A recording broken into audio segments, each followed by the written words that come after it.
talk about a body weight squat. So there's a few things to consider here. Number one, what a lot of people do when they feel it in their knees is when they squat down, they go on their toes and they kind of lean forward. So they lose their balance and they get a bunch of pain in their knee.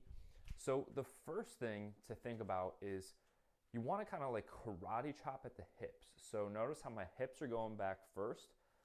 Then I'm going to think of sitting straight down, right?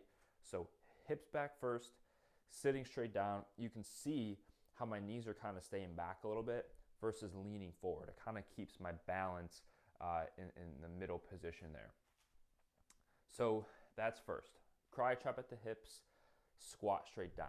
Almost like you're trying to like sit back onto a chair and stand up. That's another way of thinking about it.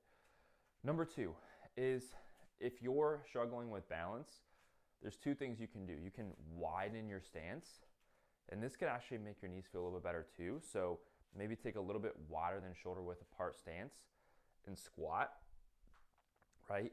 Play around with your feet. Try having them go forward, try having them go out, see what feels better because our hip anatomy is going to be different for everybody.